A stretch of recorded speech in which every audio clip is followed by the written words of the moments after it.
happy that you guys have joined us again this morning, another week of the second half where we're letting the healing begin. Yes. How's it going? How you doing? I'm excited for so many reasons. This is a new year. God Oh, is yes. Happy birthday. Thank you. Oh, my thank, gosh. Happy birthday to Thank Adrian. you. God is good. And what else? And what else? She's going to be a grandma. To be. Oh, my my God. I'm so gosh. excited. The Lord has just overwhelmed God me is with good. blessings. So God I'm is happy. good. When you think it's Yes. almost over, He It's just not. surprises us. Yes, He's taken He's- all of us to different he's levels. amazing. And I'm happy. He's and I'm amazing. happy to be here with wonderful Oh, Sinder. I know. My sister's back again. It's wonderful. I love her so much. And my dear friend, old friend, Old friend. Monalisa Monalisa awesome. Johnson Oh is here God. this morning. It's so wonderful. We've It's been wonderful. getting social media has been awesome Yes. as it relates to the promotion for to have Mona Lisa on. How are you doing this morning out there, Mona? I'm doing great. How about you guys? Great. Wonderful, Oh, good. wonderful. We were just reminiscing this morning about you and how we met you. I remember from my early years in media at it was a Clear Channel at Clear the time. Channels. Clear Channel. But what about the production company that we were working Sierra. at? No, we were doing. I was doing when I first met you, Mona Lisa. For the state, we were doing videos, trying to create breast cancer videos and things like that. Okay. Oh, that's right. Remember? Yeah. Yeah, I do.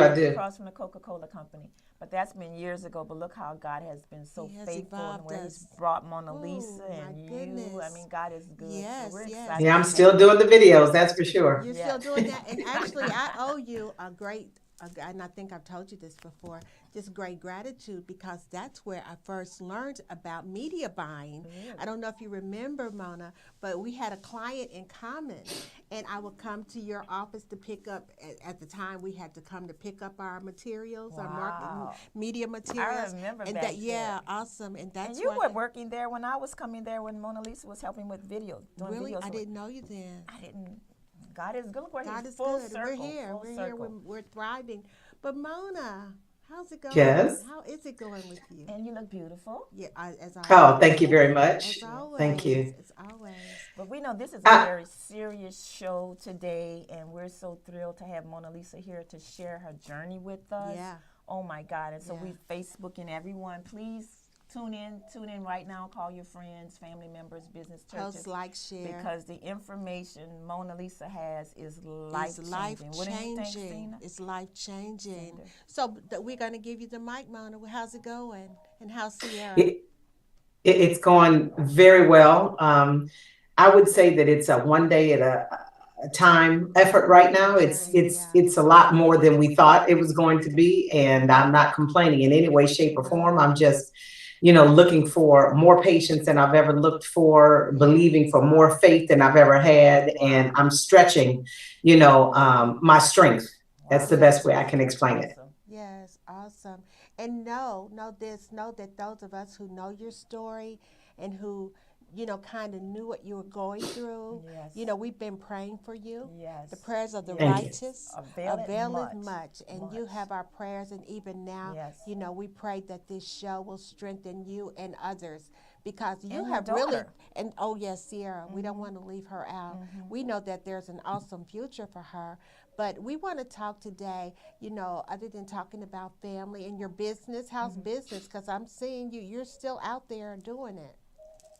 Yeah, I can't stop the business. I opened up in 1993 and I named the company Sierra Productions for a reason, Yes. in hopes that my daughter would someday take over, and it's actually starting to finally happen. Wow. And I think business is great. I've progressed well beyond what I ever imagined. And, every time I turn around, there's something bigger and better and greater that's happening to me. So I cannot complain. Wonderful. Yeah, there's a lot to say for consistency. Yes, absolutely. Yeah. God is good.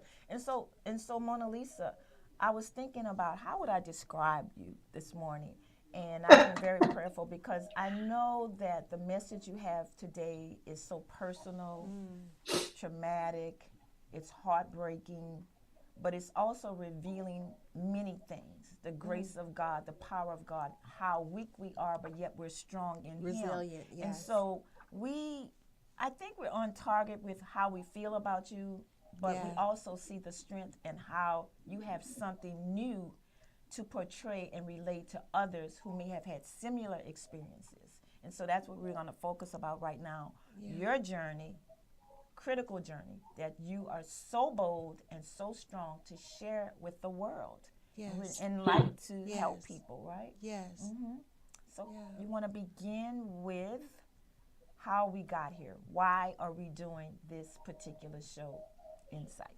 Right. Tell us a story. We've been watching your videos. Mind Shift is awesome. It's amazing. It's even blessed my life. But Mona, can you start off telling us a little bit about, like Adrian just said, how did we get here? The Yes. story of Sierra and what took place? Sure. 5 years and 5 months and 29 days ago, my daughter was incarcerated and given a 10-year mandatory minimum sentence that was supposed to be carried out in Georgia. Oh my Lord. And she was in college at the time. She was 9.5 months away from graduating. Wow. And she got caught up in she was 18. 18. Yeah. She She graduated from at the high age school early, right? She's brilliant. Yeah, she She's graduated smart. from a gifted program at the age of 16, and I put her straight into college, and that was our agreement, that I would allow her to do that because I could see that she was far more advanced, and she really, she really could handle being with students of her age. She needed to move on in life so that she wouldn't, get in trouble. That's the way I felt. Yeah. And so I put her in college and everything went absolutely fine the first, 2 years. And then as she got into the end of that second year, she got involved in drugs and she started partying and she got hooked on a drug called Molly. After she got hooked on that drug, she got, of course, hooked up with the wrong types of people who were already ex-criminals and felons who were on probation. And she didn't know at the time that they were actually that way. She was actually what I call suckered in, which a lot of guys do to girls in college. Yes, They look for women who are well taken care of by their families. Who are not, I'm not going to say innocent. I'm going to say naive because these girls are not innocent. Don't give them that. They're not innocent. They know a lot more than you think they do. They do a lot more than you think they do. Way more than we did. I'll tell you that much. They're just naive. They don't realize the actions, the repercussions of their actions, and they don't realize that everyone is not on their side. Yes. And so she was pretty much taken advantage of by a 29-year-old man who was posing to be an 18-year-old in college. And, consequently, all of that led to a robbery that she was involved in and she was therefore convicted of.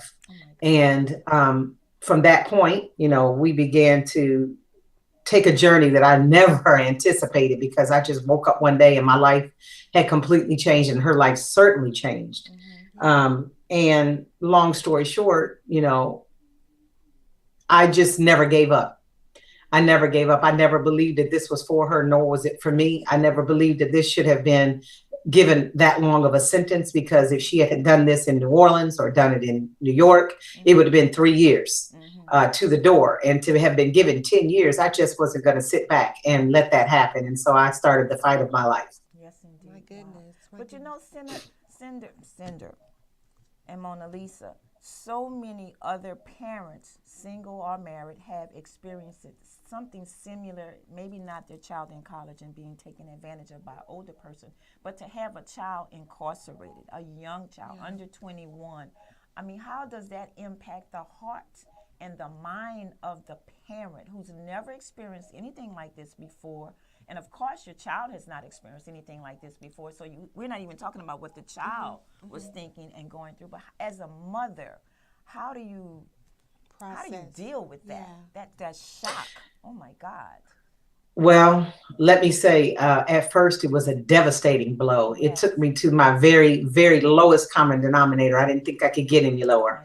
I mean, I hear people saying that when they lose a child, that's the most devastating blow. But when you lose a child to the system and they are no longer under your control or under your protection, it is a blow that is very difficult to understand. And I am not saying that it was easy. It was something that I really had to come to grips with very quickly.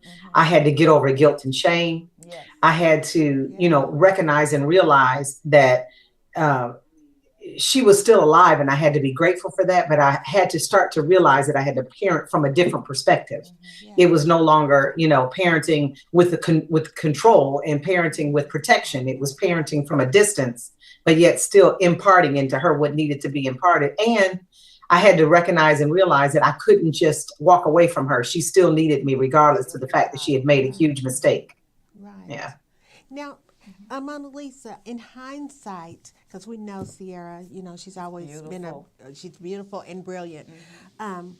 In hindsight, do you feel that perhaps she wasn't mature enough to move into that next level, from high school to higher education? Do you think if maybe there had been a delay, 2 years, I think it's probably a 2-year difference. Yes. Do you feel that could have attributed to her level of maturity in dealing with that level of, being away from home, being away from you. Component, right, yeah. Being mature enough for How the do you think that I know you think of plays all a part? kinds of issues. Yeah, it is, yeah. But what do you think about that? What was the first thing that came to your mind after the shock when you said, oh my God, then what? Because grief, that's a grieving process that you went through. And then, of course, we always have to identify some fault, what went wrong.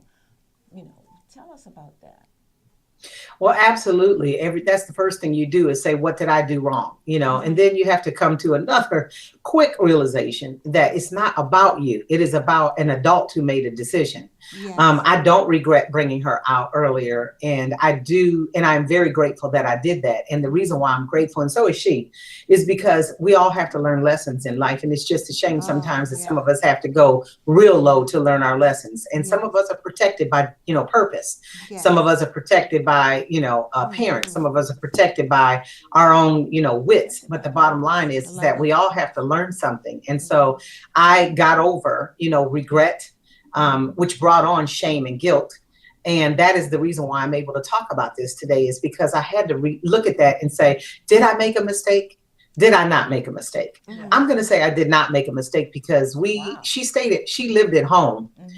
Up until 3 months before all of this happened. She didn't go to live on campus for the first year and a half.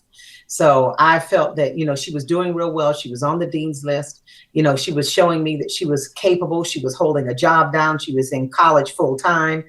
She was driving her car. She was doing extremely well. Mm-hmm. So to me, she proved herself and earned the privilege to go out and live. So I do not say that I made a mistake on that. But what I will say is that, the minute she got out and she started doing things different by not coming home on Sundays for dinner like we had always done, and started to separate from that fairly quickly, that's where I feel like I should have put my foot down and said, what's going on? Where are you at? What are you doing? Because that was the start of the slip away. Right. Of her coming out from under my grips. Identified that she was mature, she was handling college life, she demonstrated responsibility at home while she was home. And so this slight little change, of course you wouldn't know that would lead to something more. You just take for granted she's growing up, being mature, and doing her own thing. So I think that part you say you should have noticed, but you were basing that on previous experiences and how she was raised and what you knew she knew. So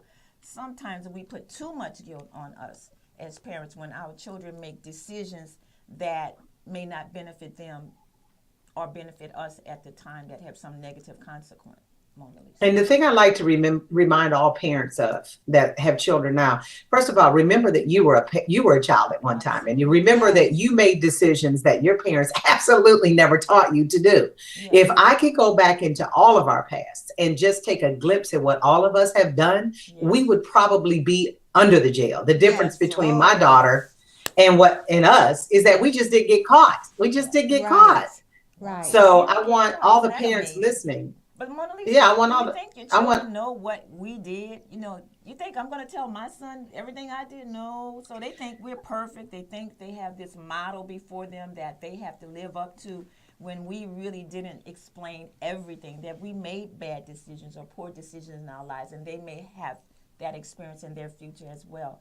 That's kind of empowering, I think. What do you And think? that's I why have to say, transparency is so important in raising our children. Yes. You know, to be yeah, I open have up. to say though, to be honest with you, I shared a lot with my daughter because I didn't want her to go down the same streets that I went down. And I'm not that kind of parent that wants to make my child think that I'm perfect and wants her to see, the glory of God in my eyes and think that I am some angelic being with perfections. Awesome. Because you know what happens when you present that type of lifestyle to your child, then they do one of two things. They start to either resent you and think that they just want to be something different because you think you're all that, or they do, or they fall in line, and they start to try to become perfectionists, and then they beat themselves up because they try to become what they think that you are, even though you've not shared the truth of how you've gotten to where you are and what you've gone through. So that's unnecessary pressure that we're putting on our children. It's unfair. It's unfair. It is. A couple of things you said that have been is so powerful and impactful, and I've been watching your mind shift videos. They're awesome. Protected by purpose. I want you to address that because this is the kind of content she puts out there on that video, and I welcome and encourage our audience to connect with Monalisa on on YouTube as well as Facebook.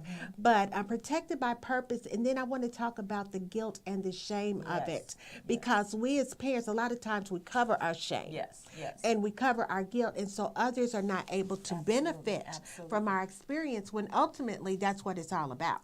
So, but talk about that that protected by purpose, Mona. That was powerful. Yeah. We both hit each other under the table when you said that. That makes you want to holler. Powerful. Talk about that a little bit. Protected. I think that when I say protected by purpose, I'm going to use my daughter for a specific example. And then I'll come back and kind of talk about myself a little bit. But my daughter was certainly protected by purpose, because had she not gone to prison, she would be dead. And because of the purpose that's inside of her, God preserved her by putting her into a situation that would break her down to her least common denominator, so that she would have no choice but to look up and to humble herself to the point where she was open to what it is that's in store for her life, versus the peer pressure, versus what does everybody else think that she needs to do, versus what does mom think that she needs to do.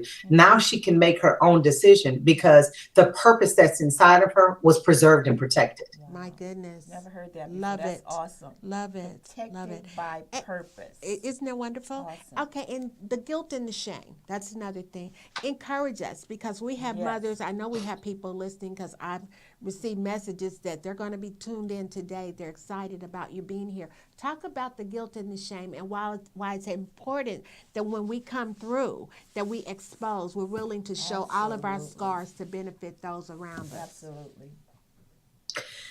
Well, let me just say, getting over the guilt and shame for me was not very easy. It took me some time. I hid for over a year before I shared with anybody that my daughter was incarcerated, from friends to family members to coworkers to the general public as a whole. And the reason why I hid is because I'm going to start with my church family. My own church family was not there for me. And that was very difficult for me to know that I would call on our ministry and our prison ministry, and no one would visit my daughter when I was in New York and she was in Georgia. That was a blow that hit me so hard that I just decided, oh my God, I need to be ashamed of this. I must be, I must need to crawl under a rock, because even they don't want to deal with it. So obviously this is bigger than what I thought it was. And so I was so isolated. And I allowed myself to become victimized by my own thoughts. And I started to criticize myself. I started to speak negatively to myself. I started to tear me down. And quite frankly, guys, ladies, the world does enough of that. The last thing we need to do is do it to ourselves. Amen. So, I just began to pray and ask God, to show me, how this happened, why this is happening, and why me. I just kept asking the why me, why her, why us, And in doing that, I think that what was revealed to me is that all people have a purpose. Everyone goes through something in this life. And the only way that we develop patience, faith and Right. different things that we need to develop to make our character stronger, we have to go through things. And to expect that you're going to have a perfect life is almost ignorance, in my opinion. And I actually felt like I was supposed to have a perfect life. And the way my Christianity basically raised me and taught me is that when things go wrong, God has to be mad at you, or you've done something wrong, and that, you're paying the price because of it. So many people think that way. Oh my God. Yeah. Lots of people. And it's because of us perpetuating it in the church and doing it to each other. It's important right now to have you talk about this and discuss this and expose some of the things the devil has held us hostage to. Guilt, various types of guilt, shame of what we did in the past, shame of what we're doing, shame of what our children or our family has done. So this show has to be a blessing to those that's viewing and that may be experiencing that shame. Right. That guilt. Some people die to the grave, a life of shame and guilt. How horrible and unsuccessful that is. Yes. Now let's go to mind shift. At what point did you have a shifting of the mind where you said, I'm not going to be ashamed anymore. I'm going to let the guilt and shame fall to the ground, and I'm going to move forward in purpose to help others with our experience. What happened there? What made you determine or decide to do that? Wow.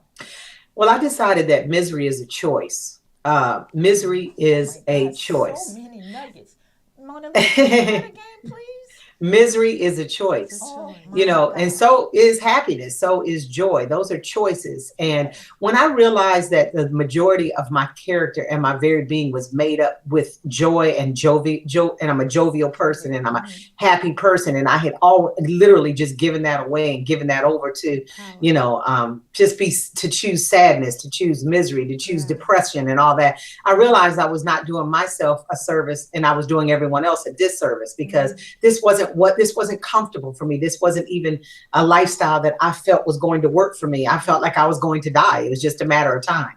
So I made it up in my mind that I wanted to live and I needed to live for myself. And more so importantly, I needed to live for my daughter because I knew that once she came out, that there would be nobody that she would be able to turn to but me. And that I had to pull my strength back together.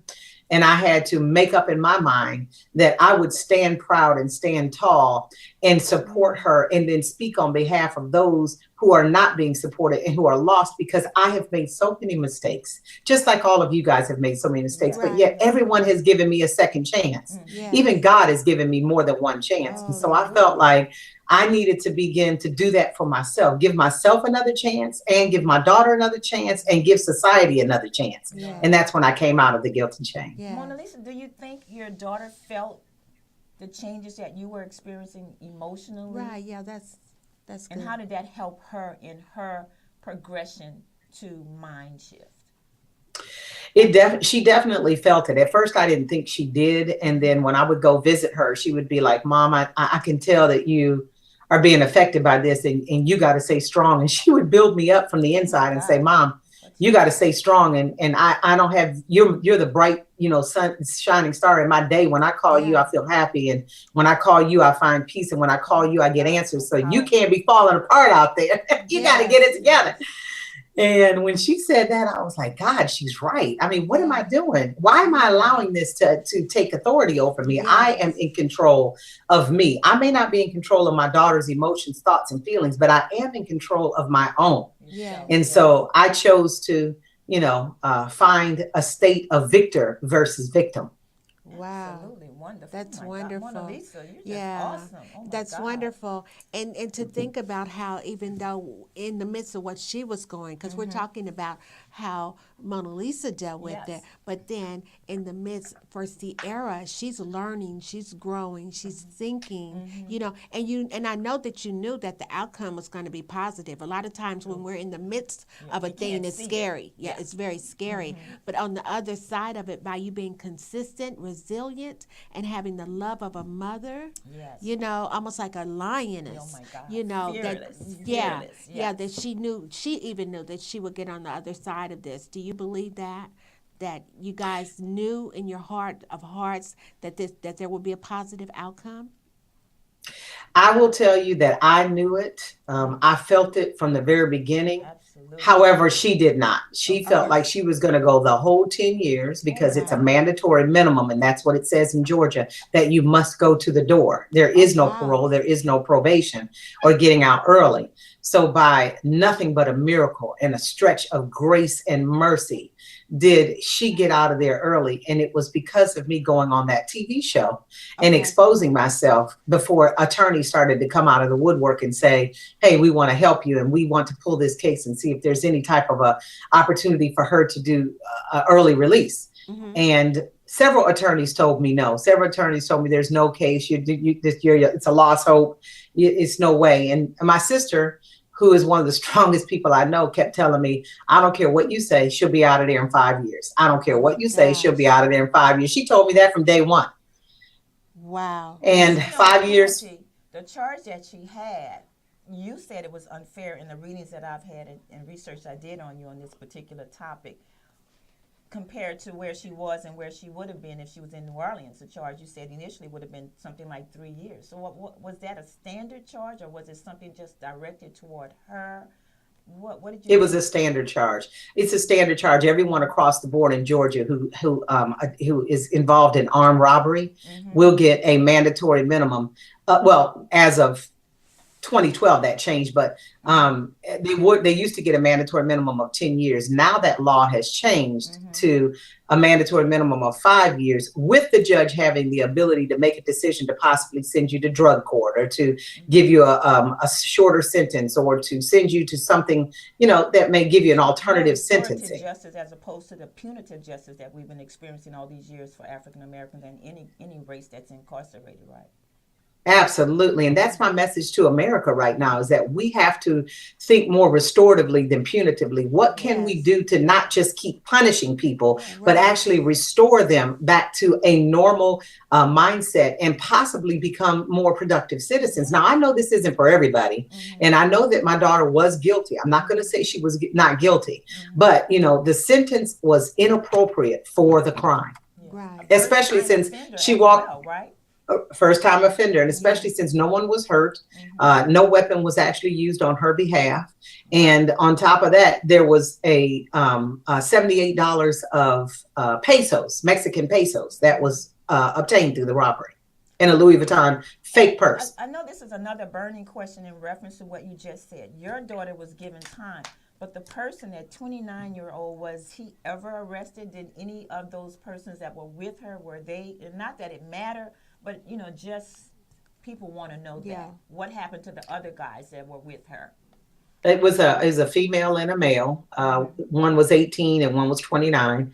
And they were both sentenced. The female was sentenced to a 10-year mandatory minimum. And because the 29-year-old male he was out on parole and had done the same thing to females in New Orleans, and had migrated to Atlanta, he was given 40 years. 40 years? Wow. That's amazing. Wow. That's amazing. Let's talk about 60 Days In.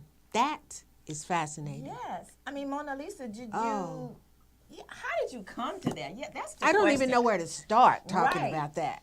When I first heard about it, I was like, what? I mean, I've always known you to be strong and a powerful person as it relates to business. Could you but do when it? I heard, Could you do it? I don't. Tell the truth, Sinder.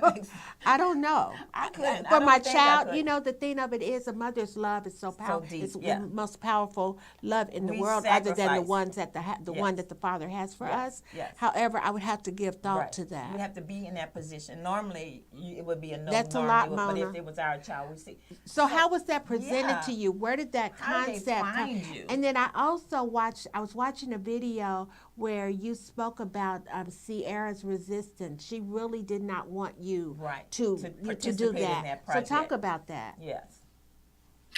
Well, let me tell you how it all started. It all started where I'm operating an organization called Parents with Incarcerated Children. Yes. It is a cognitive restructuring organization where we provide mind changes. We provide the different, therapy and advice and thoughts around what it takes to change your mindset so that you get to a better space in life. Because I really believe that the parents, if they build themselves up from the inside, they can be stronger parents, and they can also be stronger community citizens in our community. Right. So with that message being put out, A&E actually found me, and they came to me and they asked me, would you be interested in doing an experiment and going in undercover to jail for 6 months? And I said, 6 months? I know it. Wait, Are you I out of think your it started out mind? as a year, right? They offered you a year to do it in a year. It was 6 months. It started off in 6 months. Yeah. And then they went down to no, it was a year. You're right. It was a year. Then they went down to 6 months. And you said And then no. after 6 months, I said no to all of it. I said, are you kidding me? First of all, I'm running a business. I can't step away from a business that long. And there's no way, no.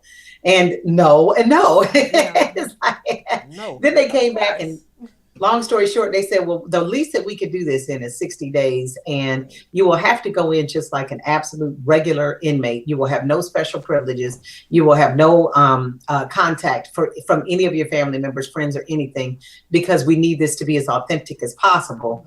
And you'll have no extra money on your books, none of the above. So that's when I kind of just said yes, only because of the fact that I was dying to know if what my daughter was telling me was in fact the truth.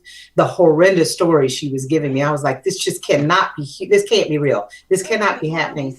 So you went in to understand what your daughter was experiencing, or just to be curious about that lifestyle? I wanted to know what my daughter was experiencing. Not even about the lifestyle so much. I wanted to know, is this true? Yes. Is the inhumane conditions actually happening? Are the health conditions bad? The inhumane conditions. Okay, that's okay. Okay, got it. Mm-hmm. You know, I wanted to know, how is it that people keep returning to these situations? Yes. I wanted to know, why are we such judgmental people? And I want to know, even for myself, because I was extremely judgmental around criminals. Mm-hmm. And I based, right. And before I went in, I was that person who, and I'm ashamed to admit it, would say, if my daughter said, oh, Mom, I'm bringing home, no, I met, Sally Sue today. And guess what? Her dad just got out of prison after 10 years. Immediately, I'd be like, you can't go over their house anymore. You can't be involved in them. And I wanted to find out for myself, could I review and be around people who've actually done this and understand where they've come from? Or can I look at them and become less judgmental or more judgmental? And can I justify the fact that I am this type of person? So that was my perspective. But for my daughters, I just wanted to know, is what she's saying true? What conditions that you could possibly describe for us that she told you about that was going on in jail, and then what you experienced when you went into the jail system? Because everybody has not been in jail. And I think, just like you said, it's unbelievable, some of the conditions, some of the behavior, some of the abuse that went on. Could you give some highlights to that so that everyone can understand the great burden that you had as a mother to understand and relate to your daughter? Sure. The first thing that she used to tell me is that the way that they treated her and talked to her was disrespectful, extremely degrading, and extremely inhumane. And they used to call her, come out of her name. They used to tell her she's nothing, she's worth nothing, and she ain't nothing. And I just couldn't. Or the other, the correctional officers, the correctional officers, the staff members. Yeah. And was that true? The answer is yes. They did the exact same thing to me. Absolutely. Some of the other things were, she told me the health, getting to see a doctor and getting her health conditions met and taken care of was almost impossible. I mean, she had been in for 4 years before we finally was able to get her teeth cleaned. What? It took about 2 years. Yeah. It took about 2 years before we could get her feminine medical needs met. Oh, mm-hmm. God. And that's supposed to be done yearly on your birthday. Mm-hmm. And, I don't know about you guys, but the majority of normal people are going to the doctor and they are being able to be seen. And, absolutely. She used to tell me that she felt like an ibuprofen was what everybody was always given to fix all their problems. And as God is my witness, they did the same thing to me. Oh, wow. They did it to all kinds of people around us. And I actually left out of there with a staph infection that took me over a year to get rid of. And I was hospitalized twice. If I had not had insurance, that thing could have killed me. Oh my God. The sacrifice, put a pin in it there. I want to go back and I want to talk about your support. Mm-hmm. Did your family know when you made I know that you had the conversations with Sierra, but did your family know about your decision to go in for 60 days? And what was their response? yeah, what was their response? How did they feel about that? Are they saying you're crazy? You can't do this. We don't want you to do it. What was it? The reaction? They thought I was ludicrous. They thought I was crazy. Yeah. They thought I was out of my mind. And they're like, you are on some type of drug. What is wrong with you? We wouldn't spend 1 hour in jail. Wow. I said, dude, let me tell you something. I'm going to do this. And it's the only way I can sleep at night. I can't hear another thing come out of my daughter's mouth. I've got to find this out for myself. Oh my God, what a mother, a lovely wow. daughter. Was it so exciting? What moves me about this story, Monalisa, is the passion. Yes. You know, I'm a very sensitive person by nature. And the passion that you had by which, because we're all mothers, and Adrian just asked me, would you do that? And I have to pause and say, I can pray, I can visit, I can, you know, put some money on the books, but to go in 60 days, that's going to take, so the mindset that you had and the love oh yeah gosh. and no wonder it's led to your purpose and passion in this in the movement in your foundation and how you're out there fighting. You're not just fighting because you no longer really have to fight for Sierra other than, you know, what you're doing. We understand that that's a process, but now you're fighting for families. You're out there, you're talking, you're working, you know, and you're plugging for all of us. So, you know, that's just absolutely awesome. Absolutely. And you know what? I was thinking, Monalisa, because I watched the show, I watched 60 Days In, I looked at your information, and I thought it was so wonderful. So I said, now, who is she targeting? I know well, not who is she targeting, what are the characteristics of the audience that you're attempting to target, besides the mothers who have children or parents that have children who are incarcerated? What's their socioeconomic status? What's their educational level? What kind of people would be prone to look at your show and join your organization?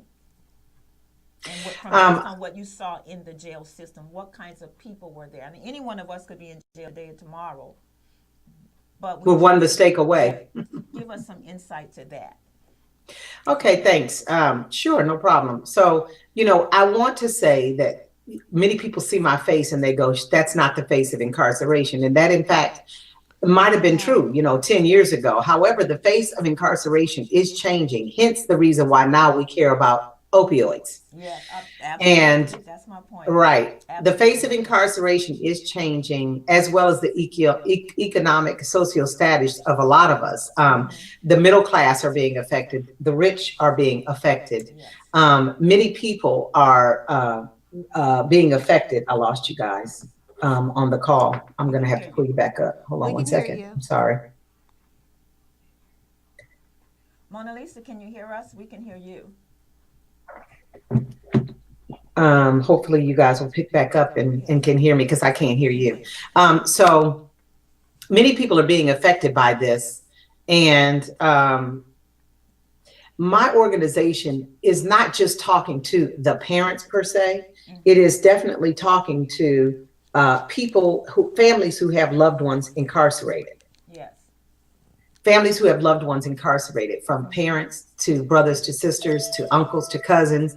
And the reason why I'm saying that is because as I started this organization a long time ago, in 2012, I started to realize that there is, without a doubt, a need for all of us, for all of us. Can you guys hear me now? Yeah, we can hear you. Oh, I hear you. There you go. Okay.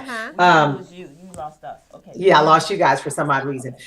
Anyway, so there is, I'm sorry, I lost my train of thought. There is a vast need for the obvious to be served, and that is the African American community that is impoverished, who has been, you know, targeted and who has been brought to their knees with incarceration, and with mass incarceration, as a matter of fact. And that is my primary, you know, target and market. However, I don't leave out the rest of us, because the reason why I even started this is because it blindsided me, and it was a lifestyle that I didn't know anything about. And I wanted everyone to become aware of this lifestyle that's now affecting us all, not just the poor, not just the African Americans, not just men.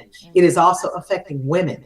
And the women that are being affected are being severely abused in the prison system, between Wow. being raped, between being talked to any old kind of way, between their health needs not being met, they're having babies in shackles. There is just so many things that are happening in the system that if we who are quote unquote not affected don't begin to start caring about it and learning about it and knowing about it, before you know it, it can too happen to your family, and then you'll be blindsided just like I was. Right. Yes. Yes. And we're in the 21st century, and some of the things you just described, really 18, 19, 20th century, that behavior should have changed a long time ago. I'm sorry, I But can't hear you because guys. the target seems to be those that are uneducated, those that are low income, those who are of ethnicity, those the poor people.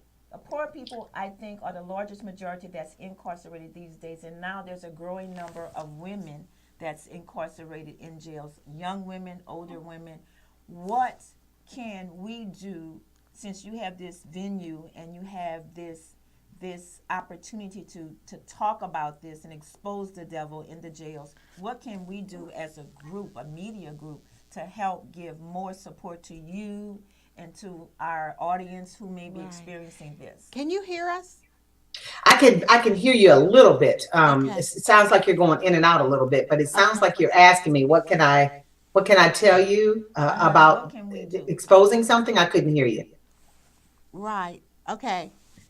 What can, as your benefit, what you've benefited and gained from your daughter's experience and your experience, what is the overall message that you would like your audience, the community, to be aware of, to enforce and impact change, so that we can reduce these numbers, or try to have some impact on the numbers of people that's going into these jails, the uneducated, the minorities, the low income? Those are the people, because they're desperate, they feel hopeless, and they begin to lead to a life of crime just to get subsistence. Many women that are in jail not for high crimes, but maybe theft, or selling some type of drug just to get income, perhaps to support their children or whatever. What can we do as an audience, as a large audience that's before you now, to change or impact that? What do we need to do? Do we need to help with laws, policy changes? Do we need to join groups? Do we need to write a book? Do we need to have more television? What, in your experience, your wonderful and bold and courageous experience that you've had, tell us, what can we do, Monalisa? I mean, Sinder is awesome. She's doing so much already, just holistically. But as a people, what can we do to change that lifestyle that seems to be already forecast and projected for our people? Okay, let me explain something first before I tell you exactly what you can do. Okay. First of all, please recognize, everyone who's listening and watching right now, please recognize that incarceration, and that we must care about incarceration. And let me tell you why. If it is in fact not happening to your family, it actually is. And let me show you how. We must understand that mass incarceration affects us financially, it affects us socially in our communities, and it affects us emotionally. Financially, mass incarceration is an $80.5 billion a year business. Where do you think that money is coming from? It is coming out of your taxes. Wow. It is coming out of your pocketbook.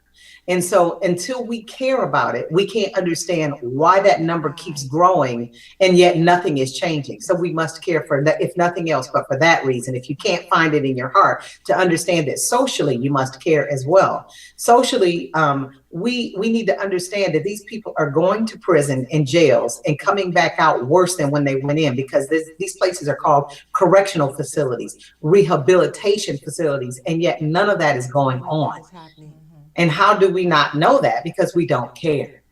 And so we understand that those people must come back out to our neighborhoods. They are still a human. They still live in the society that they were born and raised in. And yet we need to be aware of that, and we need to care about that. And then last, emotionally, it is important that we begin to care about this, because we have put so many families into a state of shame and guilt to where they can't even come out and talk about it. They have no place to function and to find the help that they need. Instead, they perpetuate the victimization, and they perpetuate, the cycle of being, of being downgraded and put out and put to the side and kicked to the curb. And yet, when everybody comes out, it's like we're brought back into society again, as if we brought home a newborn baby and then everything is good again. But you forgot about us while we were in. This is an emotional, burden that is bared amongst a lot of us, and there are more than you know. Right. Yeah. 2.5 million people. 2.5 million people are incarcerated. So trust me, you know somebody, but you just may not really know somebody, if that makes sense. So what can we do? What we can do is we can go to justicedeclaration.org, justicedeclaration.org, and we can do one of three things. We can learn to advocate. If that's something that we're interested in, we can be an advocate and kind of learn personally what we can do. We can get involved with our churches through prison ministries, through this or through justicedeclaration.org. It can teach you exactly how to set the ministries up, how to be proactive, and it provides you with all the resources and tools. It can also teach you specifically, how to create an organization that provides housing, provides education, provides jobs. All of that can be found right at the justicedeclaration.org. Once you sign up, they'll teach you. And this is a partnered organization with me called Prison Fellowship, who's been around doing this for a little over 90 years. Wow. And if I could blow your mind just with this last tactic. Please blow our minds. We're already blown. Blow it, please. Because it blew my mind. I want you to know that in the very beginning of time, when incarceration changed from being, that just kill them, shoot them dead, and hang them and all that stuff, it changed because the Christian church said, let us take over and let us create prisons and jails to put these people in and let us handle it. And so, go ahead. So prejudging, not determining if you're guilty or innocent. Someone said you committed a crime, so you go to jail. Is that how it was set up initially? No, this is back in hundreds of years ago is what I'm referring to. Hundreds of years ago, okay. Yes, hundreds of years ago, we had brutal. When you committed a crime, you would just be killed. Your hands would be cut off. It would just be brutality. Do you remember that? Go back in your history books. Yeah. The Christian church said, I'm just trying to, summarize this. I could give you a real deep synopsis of it, but let me summarize it. Right. So now, back in the day, hundreds and hundreds of years ago, the church said, no, let us create buildings, prisons, jails. They didn't call them that back in the day, but let us create this and let us handle rehabilitating these people and give them a fair chance at life. And let's do it the Christian way. Yeah. And so they said, okay. And then the Christian, community handled that for a very long time. And then they gave it up and gave it back to the government. And then that's when things went completely awry. And that's when the system became corrupt. Yes. That point right there is the question that I was going to ask you as it relates to your foundation and what you do and society as a whole, bringing this issue to the forefront. How do you feel that the church community, because that's what we know, we as a people, the church is our everything. Yes. How is it what is your suggestion and where do we begin to inform our churches, where there are 2 and 3 on every block, that they need to get involved with what's going on? Don't turn a blind eye to it, that things are happening and they need to be involved to move this movement forward, to make life better overall for families and our society as a whole.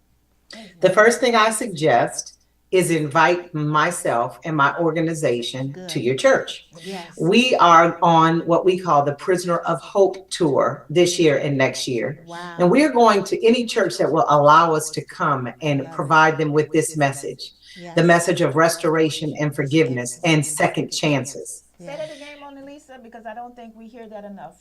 Restoration and what? Restoration, forgiveness, and second chances. Yes. You see, and second chances. we need to restore people back to a second chance. Yes. We need to forgive some of the things that they've done. Now, I'm not saying that this is for I realize that there are some heinous acts out there. I realize that there are people out there who don't deserve to be anywhere but in the jail. I understand that, but I am referring to those who come out to society and who the justice system has said that they have served their time and now they are allowed to come back. I'm speaking of those types of people, who we must look at and say to ourselves, these people need to be restored. These people have been restored by God, and so we too must allow restoration to flow through the body of Christ. The church has an unparalleled capacity to bring this message and to start to change again, just like we did initially. Like we did then. Wow. Yes. Right. Yes. We must take that back. Yes. We have to take that back, and we have to be the ones who opens the door to start the programs for housing, to start the programs for justice and for education. So there's something that can be done, that we can do, because I think that in your audience, everyone knows at least someone that's been incarcerated or has someone in their family that's been incarcerated or is incarcerated. So it should be a burden for any one of us to bring that message to the church, to get more help and support that you offer, to help make that change for those that's coming out and those that may be in for long sentences. How can we help them? I would also say too, we're bringing 2 workshops when we come. We're not just coming to, stand and minister to the people, meaning me, myself, and I. My team from the Prison Fellowship will come and they will hold a workshop for your ministry to show you how to have effective resources that they provide for free. It doesn't cost you anything. Wow. To open up these homes and to begin to own the real estate and own the land, because the wealth is in the land. Yes. And the church can repossess the land again. But as they repossess the land, instead of opening the churches and the big fancy buildings, we should open up reentry houses, schools that provide education for those returning citizens that need to get a skill. You can be paid by the government for this, and we can show you how it's done. How it's done. Wow. Now you're talking about marketplace ministry. That sets me afire. We have about 2 minutes left, Monalisa. I want you to address your YouTube videos, Mind Shift. I keep talking about Mind Shift because that has really blessed me. Yeah. And I just want you to talk about that. And also, we're going to end the show with you talking about, explain to us how we can connect with you. And I don't know how often you're doing those videos. I don't know. But talk with us a little bit about Mind Shift. Mind Shift is something that I came up with about 2 years ago, and it basically is where people have a chance to peep into my life and learn from all of my mistakes and all of the things that I've overcome. And I'm sharing what I've overcome by using experts, by using people that have given me the proper training that I need to get over. And so instead of you having to pay for it and find it the hard way, I'm providing it for you for free. You can find that on my YouTube, Monalisa Johnson. You can also go on my Facebook page, Monalisa Johnson, and you can also go on our website, Parents with Incarcerated Children. I just think that I'll continue to do these video series, and we're in production now with a video series that we're going to put out on demand through Netflix and through many different TV stations online. There's a great need, Monalisa. There is. And we know God has already ordained your purpose from the beginning to now. It's a very sad start, but it's ending wonderfully. Everything you went through was for the sake of purpose. She said it for a purpose. And we just thank you. Yes. I love you. You know I do. Thank you for everything that you've done for me and for all of us, through your journey. We love Sierra. Let her know that we're praying for her. Where is she? Can we see her?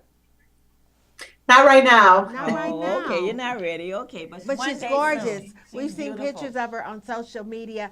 So just let's stay connected. And as it relates to any of your projects, anything that you're doing, please let us know. Please. We want to be that engine that pushes you forward. We love you. And to our audience, we thank you for joining us for another week of the second half. Wow. And as we ask you every week, what are you going to do with your second half? 50 down and 50 to go. Let's get busy. We love you, Mona. Bye. We love Sierra. Love you guys back. Thank you so much. Bless you. Sierra. We're proud of you. Yes, absolutely. I'm proud of you guys too. Some great things. Thank you. I think we can do it. God bless you. The church can. Living my life like it's